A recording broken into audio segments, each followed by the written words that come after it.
Hey everybody, welcome back to When the Night Comes. So, if you remember from last time, we got the 2-for-1 boyfriend special. We are now dating Finn and Ezra. So, what a lucky person is Swiggity Swoogity, is me. This lady is bloody to all hell. So we're gonna figure out why she's covered in blood, and hopefully it's not her own. Finn's eyes are wide, his prosthetic glowing brightly. He's calm and undefensive, and I can sense that he's cautious. Ezra looks at her with pity. Aurora, what are you doing here? Hunter Swoogity, I think I may require your assistance. Oh, we're at the end of chapter. Okay. Hello. Hunter Swoogity, I think I may require your assistance. What's wrong? Hi, you're covered in blood. Who did this to you? More like, what did this to me? Aurora hisses when Ezra places his hands upon her bleeding forearm, and she withdraws his touch with a sorry smile. Apologies. She's very creepy. It's fine, it's just a scratch. She's creepy as hell. We can't keep her here. If anyone calls the enforcers, you won't look too good tending to a bleeding cultist. Working against your precious puppet masters, are we? And both you and the witch are tucked away in your quarters with a big, mean vampire of all things. You might be more interesting than what I initially thought, Hunter Swoogity. Watch your tongue, Woodridge. Finn, tell us what happened, Aurora. I encountered a little trouble on my evening walk. Do you have a cold, vampire? I do not. Please, continue. When you say trouble, a creature, the one's been giving you Hunter some actual work to do. You really should take her elsewhere. I guarantee Willenheim will want to hear what horrible little things she's been up to. I look at Ezra and he nods, agreeing wholeheartedly with Finn. That would be wise. The last time I encountered it was receptive to my visit, but this time not so much as you can see. I was just trying to help it. Wait, the last time? Necrozut, when's the wedding? Finnegan! Ah, stop that. I came here for assistance, not a show. You've always been weak for humans, haven't you, Casimir? I'm gonna put this woman in her place. You know, I should arrest you for being in contempt of the agency. Consider your words before you next speak. Very well. Nice work, General. Oh my god. How are we gonna do to get her past the tavern full of people? She's very bloody, isn't she? Not exactly subtle. Leave it to us. See you both later. We'll be counting down the seconds, Hunter. So she admits that she's been helping the creature in the woods. So we're gonna go to August. I'd say it's nice to see you, but can we come in? Just don't get blood on the sofa, please. Noted. This is beautiful, August. Thank you. It's nice having my own little sanctuary, though I don't spend as much time here as I would like. Now do a seat and explain exactly what you've been up to, Miss Woodridge, in detail. She appears to have been making friends with the thing that we're hunting. As you can see, I didn't accept her peace offering tonight. Firstly, in the interest of protecting myself, I want you to assure me that what I say here won't be used against me. From what I gather, you're working against the enforcers, so I suppose you do well to agree to this condition? It stays between us. Good. Now I understand that you're aware that the level of creature activity has increased here in Lunaris as of late, Enforcer Willenheim. Yes, but Harry has done an excellent job in putting systems in place to ensure that we're on top of it. So the number of fatalities has significantly dropped in the past year, if that's what you're getting at. Lunaris had the lowest mortality rate of any town in the whole of Escry until very recently. Did you know that? Of course I was aware of that, yes. Don't you think that's awfully strange that all of a sudden one of the most peaceful areas would turn into an epicenter of creature activity? That one day they began descending upon us in droves, stronger and faster than before. Did no one in your agency investigate a potential cause?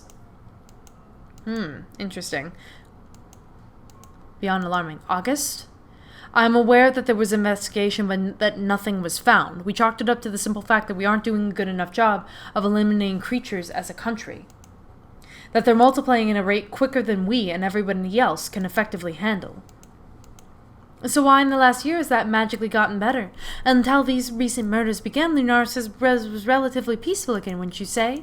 Not as peaceful as before, but an improvement was seen, yes. I'm no wiser than you really, Enforcer, but I do know that the thing committing these murders is no ordinary creature. And I know that the method in which your precious leader is used to fix the problem is an unsavory one. But something isn't right here in Lunaris. Something is drawing them here, and whatever that something is, it's making them stronger. Tell us what happened last night. How did you find the creature? I often check the graveyard and the forest surrounding the Abec before I sleep. I'd like to know that there's no creatures out there that may need my help. You've Lux for that. Does she not do her job sufficiently enough? Lux is an incredible guard, but she doesn't care for the creatures in the way that I do. She simply serves to protect us, not them. Why do you require a night guard exactly? Because we were fed up with them calling in problems and using up our limited resource. The only issues they ever had were some angry townsfolk with a kitchen knife. If you hadn't already noticed, the Abec aren't exactly popular around here, so we assigned Lux as an official guard to keep watch. Anyway, as I was saying, I did my usual nightly check, and I heard something in distress in the forest. I found a creature, the creature. A ghastly-looking thing, but it was crying. Crying? I cannot explain, but that's what it sounded like, hunched over against a tree trunk, clutching the bark, just wailing. I approached it. It simply ignored me and retreated into the forest, but as you can see, it wasn't so uninterested in me this time. It attacked me, pinned me to the ground. I only escaped because it heard something and scurried off. How do you know all of this? You know an awful lot about the Enforcers, even more than us, apparently. How? People talk. Do the twins they alienate everyone by telling them they deserve to get gobbled up by monsters for daring to be afraid? Sounds unlikely. Believe it or not, there are sad people in this sad little town that are more afraid of Enforcers and your hunter pets than they are the monsters. They see you talking to the things that lurk in the catacombs, the vampires, the lichen, the demon. They may smile and seem friendly, but they are just as much of an untamed creature as the ones that lurk in the woods that you don't allow to drink in the tavern or sleep in your beds. You need to see a healer. Like I said, it's just a scratch. They're right. You don't know what that thing is, and you're unsettling enough without suddenly sprouting horns. You should seek out Ezra. At least you'll know he'll be discreet. Wait, yes? Don't forget this kindness we've shown you here tonight. We could have had you thrown in the dungeons for what you've been withholding, but I'd rather not see someone else disappear. Though our beliefs may differ, we are here to protect you. Stay out of the woods, Aurora. Creatures like this are not something you play house with. Make no mistake, this is something even you cannot feel sympathy for. It's killed mindlessly unprompted. I'll come straight to you if I see it again, and thank you. I'm sorry that I brought her here. You did the right thing, do not apologize. Is it bad that I remain unfazed by such conversations, not knowing a bloody thing has become the norm, apparently? This town is infested with secrets. I can't wait until all of this is over, if it ever will be.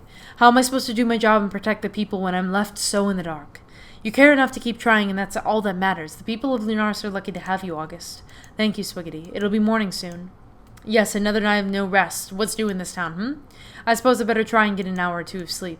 I'll head back to the wolf and attempt to do the same. We'll reconvene tomorrow. Sleep well, Hunter.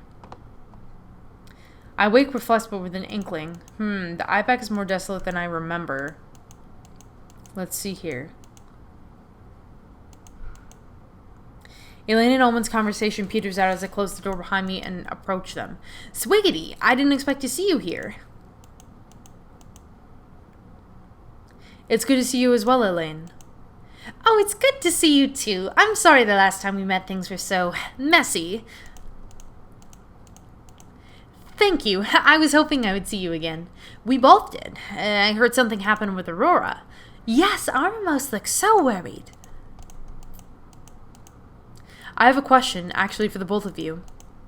When we were speaking with Aurora yesterday night, she mentioned something. It seems in the past few years, supernatural activity has been an all-time high. August figured it was only because they were worsening faster than the Enforcers and our hunters could control them, but we have our doubts. No, it's fine. Swiggity isn't trying to... Could you please remove your hand from that? That's a lot of me to ask after that. You have a point, I suppose, but all the same, it will do you no good here. It was you, wasn't it? You're the reason for the increase in paranormal activity around Lunaris. It isn't her fault, but mine. Omen? Some mortal years ago I had an argument with my father. It ended in my departure to your realm. He was unhappy with me leaving, and tried to prevent my attempt to cross over. I had to go into hiding, more or less. In the journey betwixt, it's possible that I might have damaged the boundaries between our worlds, here in this town. And your father, he isn't planning to make the trip across to get you back, is he? No, he cannot wander so far. As far as us, and Omen took, measures to stop us from finding him. So there's a little mark that he has on the back of his neck that... Okay. We apologize for the danger that we brought to this place. It isn't me you should be apologizing to, I think. Yes, you're right. I did not know the boundaries would have been so badly affected by my crossing. By all means, destroying the brand, the markings that allowed my father to seek me out should have been enough. I had also hoped the boundaries would heal on their own as they do. Likely they are, but too slowly, perhaps. Woodridge. I was almost afraid that you didn't like him.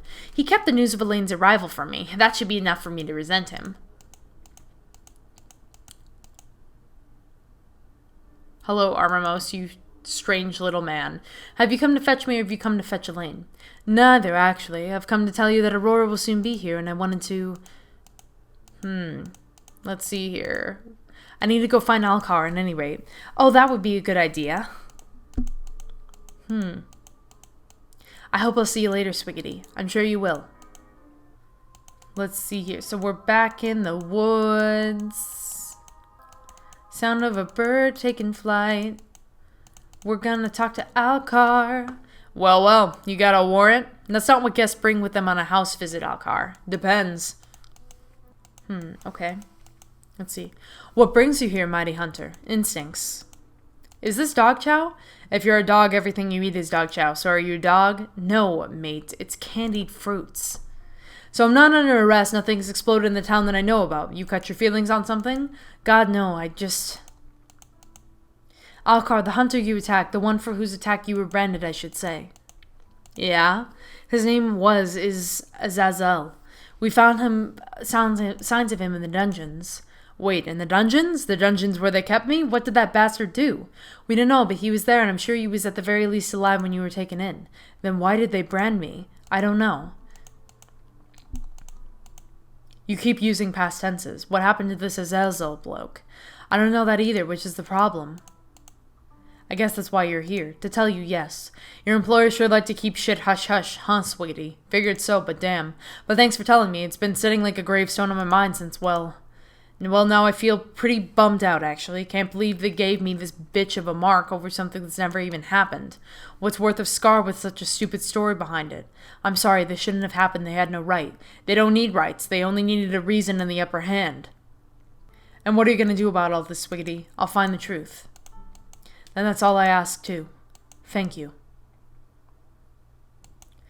We're going back into the catacombs? What's cooking, good looking? Hello, Raven. May I escort you to Lord Casimir's lair? I mean, not that you have a choice, I'm bored. Why are you bored? Sun's up, can't do much other than annoy Finn, and now that you're here, to do that, I assume? Or, other stuff, the kind of stuff that involves lips and hands, and, hey, I'm just messing with you. I wholeheartedly approve of this union. He's happier since you came to town, Him and Ezra are good people, the best people. I'm grateful that you brought them together again, was real sad when they parted. And now I have 3 people to annoy, living the dream, me. Oh my god. Can't be too coy about it, not when you picked them to, Anyway, I have work to do, vampires to see. He works too much, all of you do. Listen, I just want you to know that we have your back. Not that Finn wouldn't have already told you that, but it's important to me that you know. Thank you, Raven. I appreciate that. Sweet.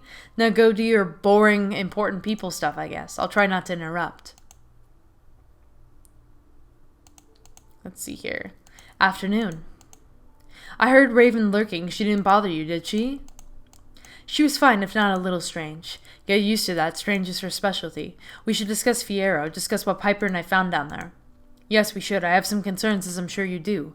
What could they want with this blood, Finn? I'm no expert, but if I'm not mistaken, vampire blood can be harmful to anything that isn't of your kind. What do you know of your initiation, or of what they put you through when you're chosen? I remember waking up and feeling different, feeling strong. I know little of what they did to make you the way that you are, but I've been around long enough to hear rumors. Nothing about what's happening here adds up, of that much I'm sure. Truly the only person who seems like they might have answers will be Harry, but it seems we can't even trust the man who swore to lead and protect your kind. If they're taking Fierro's blood, it's not with good intentions. Vampire blood can be incredibly dangerous if used with malicious intent. We need to get him out of there. When I first encountered the creature, it almost felt like I'd been enthralled. As if I'd been compelled you to just freeze, it manipulated you. Manipulated. Ask about Fierro's abilities. Fierro's an empath, right? He can both feel emotion and manipulate it? Yes, and he's incredibly powerful. Levi wouldn't have looked at him twice if he wasn't different. There are other vampires that have such abilities. Even I can influence people's thoughts, but not to the extent that he can. Can these abilities be transferred, say, through consuming his blood? I can't say I've ever heard of such a thing being done, but it's certainly not impossible. That creature, if it has been given his blood, why? What could that possibly achieve? Something new, something powerful. The rumors you've heard about the initiation, can you tell me? There are many things about the agency and its practices that I've heard over the centuries. None of them particularly kind, but most sound too far-fetched to be plausible. My personal favorite is that the hunters are grown on trees. Were you grown on a tree, Swiggity? Point taken. Not all of them are exactly sane rumors, No, but with everything that's been going on around here lately, stranger things have happened. Our priority is getting Fiyero out of there, but we also have other concerns to attend to. I can have the clan work on an extraction plan now that we know exactly where he is. Leave that to us. At least that's one less thing for you to worry about, right? Though I could use your help enlisting Merriman to assist, we could do with someone on your side. Consider it done. We're unstoppable, remember? I remember. I'm gonna kiss my man goodbye. You're amazing, Swiggity. Whatever that thing is that has a world of pain coming its way. Then he kisses me. The cool press of his lips against my own is the only reassurance I'll ever need. The feel of his body so strong against mine is all I'll ever want.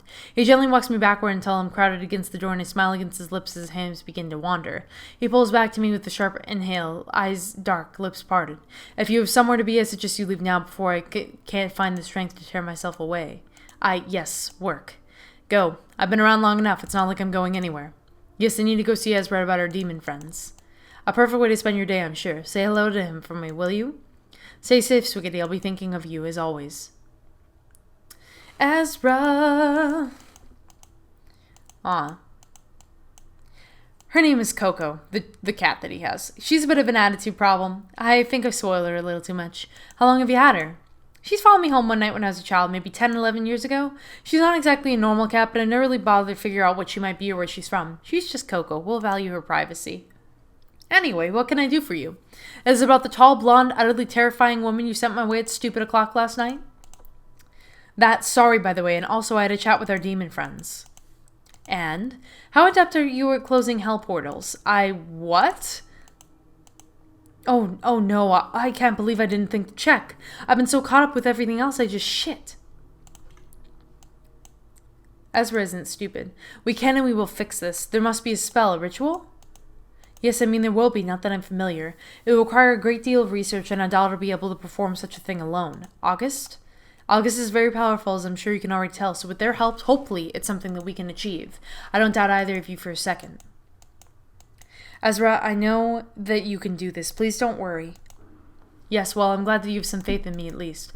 I'm just cross with myself. I was the first person Omen found when he arrived. I should have known. I attended to his wounds, saw the markings. I should have asked, checked. Markings?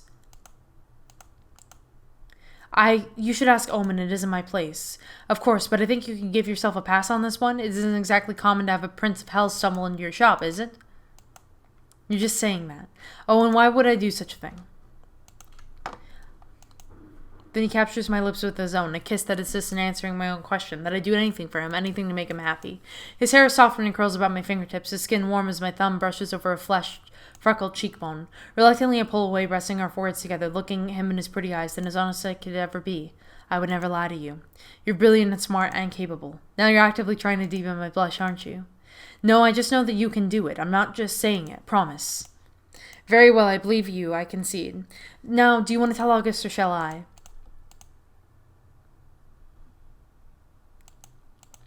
Let's see. Afternoon. Just gonna stand there or what? So we're at Piper's. I had a eventful evening. Oh yeah?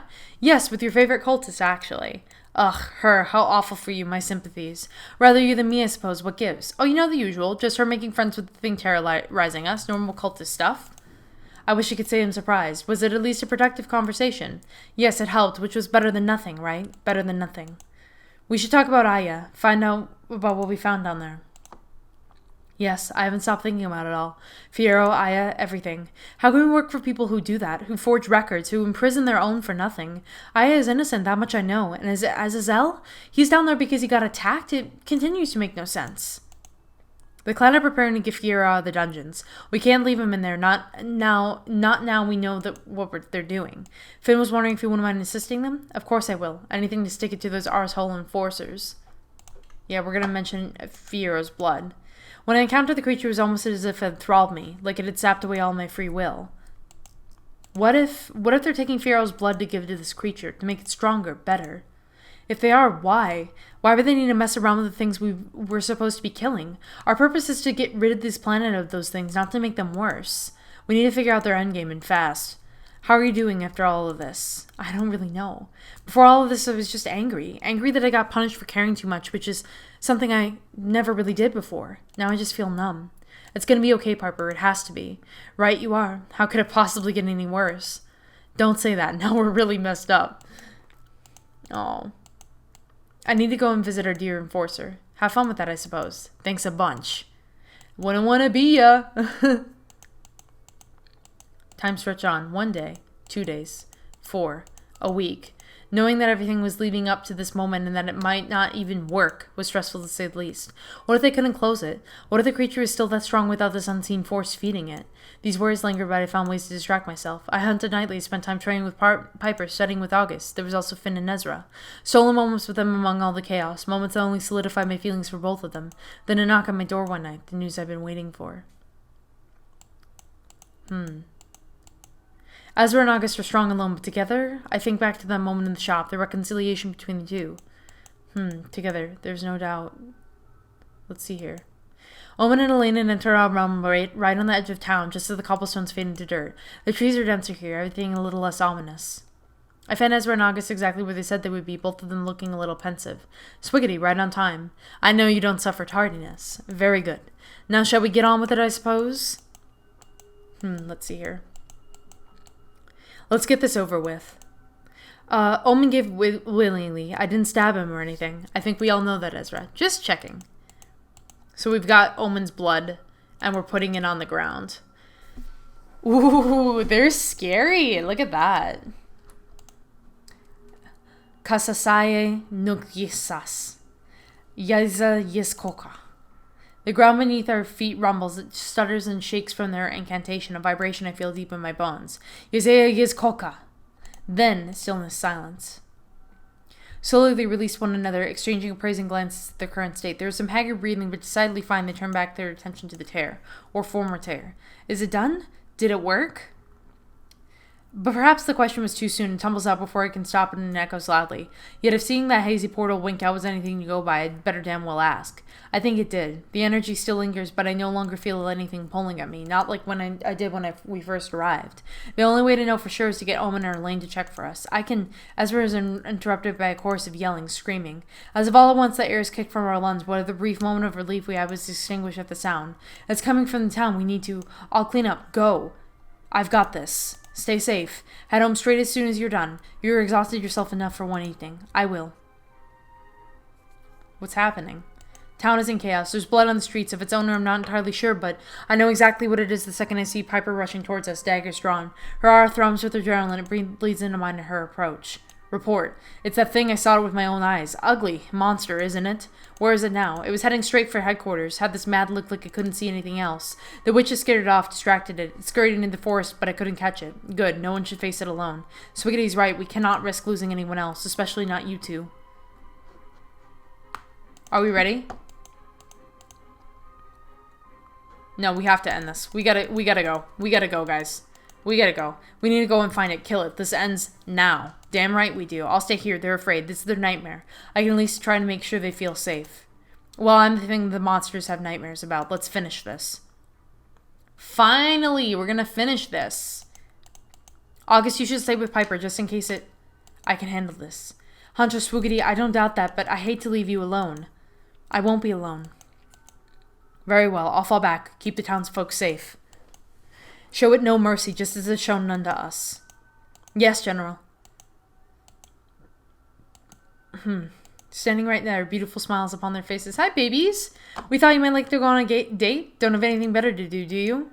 The truly beautiful evening for a romantic stroll, wouldn't you say? This thing doesn't stand a chance, not against us. Ready to finish this, Swiggity? Let's go kick this creature back to whatever hell it dared crawl from. Let's do it, boyfriends. Let's do it. Okay, wait, I need to. He looks at Ezra, steps forward and places his hand upon his prosthetic, the etchings flickering gently. Finn, it's okay. If this gets bad, I might change. I hope you never have to see me like that. I know I'm already well a monster. I just hope you don't think any less of me when you see what I really am. You're no monster. Feel for. I take his face in my hand, stroking my thumbs over the knife edge of his cheekbones, and I smile. You're not a monster to me, to us. You forget I've seen you at your worst, and yet I love you still. He laughs, and when he next speaks, his voice is whiskey smooth and addictive. Silly of me to think that the two of you could ever be faced by anything, I suppose. All I see when I look at both of you is someone I care about, who I... The monster's here. We'll keep its attention. You attack. Don't let it thrall you. What if it thralls you? Oh, badass. What the hell? His prosthetic does some cool ass shit, bro. It's like a transformer. It's a weapon. It can try. Oh, that's dope. Oh my god. We're very scary. We're scary. You were so scary. Okay, anyways. I throw back my fist, landing the first hit with a satisfying smack. The impact reverberates through my knuckles, and I reach for my weapon as the creature gathers itself. The three of us fall into an easy routine as if we've been doing this together forever. Finn and Ezra keep me alert, keep it distracted, and I lay into it with every ounce of unbidden power that surges through my body. We violently clash, nothing but a flurry of frenzied movements and strikes. I swing hard at the beast, erring to stick to my typical strategy of attack, not letting the furious tempo of this battle overtake my senses. However, there is method to its madness, and its poise and posture remains, something more than brute strength keeping it steady. When finally one of the attacks connects, the creature lets out a horrific scream, something that could bloody my ears and near sends me to my knees. Finn is fast, more quick and nimble than anything I've ever seen, but even he is thrown to the ground beside me. Ezra calls out to him, to me, coaxing me back to the fight as he keeps it at bay. An indescribable display of power as vines break free from the earth and curl about his feet. It's strong, stronger than we anticipated, but more than that, despite its haggard interference, it fights like I do. Calculated, precise, calm in a way that no creature could ever be or ever has been. It fights like a hunter. Finn pulls himself to his feet with a growl, teeth bared and eyes wild. I bring my hand to my face as Ezra chants an incantation in a foreign tongue, seeing crimson leaking between my fingers, staining my chin. Finn calls to me, parrying its heavy attacks with relative ease, giving it as good as it gets, but still struggling. I find myself frozen, my breathing heavy, but everything had been laid out before me, and I curse my stupidity. Is this monster actually Harry's husband? It figures it out, so heads for me, transfixed. Its eyes are constant on my form, long heavy strides gaining quick momentum in my direction. I cannot move, I cannot think, it's all a haze now. The only coherent thought that I have is, if I'm gonna die here, all I can hope is that they both make it out. It draws back its gnarled arm, and I brace for impact. It's too soon for me to steel myself against the assault, and I feel my body shocked with pain. I hear a growl, something primal, something not human, and I see Finn gnashing his teeth ready to descend. He looks otherworldly, blinding, every inch of his body screaming power, as if he's commanding the very elements around everything around us illuminates, as bright as the moon that hangs high in the sky above us, brighter. Then Ezra steps forward, a whisper, something gentle and harmonious, yet not quite of this world. His lips move at a frantic pace, the air around him aglow in a flurry of magic. He's commanding nature, everything around him at his mercy. The display distracts it, like a moth to a deadly flame, and the creature turns to face Finn and Ezra with a sorrowful groan. In that moment there's clarity in me, my body finally recalling every ounce of training I've had throughout my life. The instinct to survive saturating every nerve, I reach for my weapon despite the numbness in my fingers. I feel stronger, movements more certain, and as I see Finn take a hit to the chest, I strike with everything I have. I drive my weapon into the back of its neck with a guttural scream. It swats at me blindly like a wild animal, trying to shake me off. It stumbles feverishly in random directions, but considerably more sluggish than before. Again, it attempts to remove the thing that will help it meet its maker, but I relent. I hold on, plunging it deeper until I can hear the sickening crack of bone. The creature's voice is smaller now, shaking and shaking, as the life from it is finally torn asunder. It halts in its movements until the thing falls to its knees and pounds the dusty earth. I wait and wait, until I'm certain it is no longer. Finally, there's a resounding silence, and I catch my breath. Try to, anyway. I look for both of them in the aftermath, and I watch as Ezra guides Finn to his feet, blood running from his nose and toward the hollow of his throat. He swipes at his face with the clawed hand, licking the blood clean. His eyes remain fixed upon his blackened palm as he sucks the red from his fangs with the swipe of his tongue. Ezra talks quick and quiet in his ear, his brow drawn, and I gather that he's trying to soothe him. That's when I feel it, warm and wet and running down my ribs. Blood. I almost don't feel the pain through my feverish adrenaline, but when Finn turns and fixes me with his wild eyes, I quickly take stock of my injuries. Finnegan, stay with me. to fear him, but it's still Finn. It's the man that I've come to adore, and Ezra stands firm by his side, holding him unafraid. I slowly press my hand over the worst wound, the one on my side. I feel an initial rush of blood slippery against my palm as I apply pressure, Finn's nostrils flaring. Finn, it's okay. His gaze meets my own. It's not the warm, gentle gold I'm used to, but something fathomless and dark. He takes a step towards me, and my body is screaming at me to protect myself, to fight. He flexes his fingers, his movement stuttering, and then he stops. Swiggity, you're hurt. Ezra is at my side in his flash, his hands pressed over the wound. I shake him off, convinced it's just a scratch, my eyes still on Finn, his posture remaining tense. He closes his eyes tight, his hands balled into fists at his side. He doesn't want to hurt me. He's scared he's going to hurt me. Slowly taking the step towards him. I might be stubborn, but he wouldn't hurt me, and I know it. As I draw nearer, he tenses further, turning his face away from me like he's ashamed. Finn, please. He shakes his head. I don't want to hurt you and never forgive myself. I know in my heart that he won't, that he will not. Let us help you. We're here. We're not going anywhere. Another step and it takes out of his own injuries, the claw mark that cuts through his chest. It's angry, deep, and apparently not healing as quickly as it should. You're hurt. Says you. I think how overwhelming the smell of blood must be to him, but for it still seeps through my fingertips, dizziness taking hold. I reach up with a hand that isn't stained crimson, and I cup it to his face, feeling the familiar cold. There he is.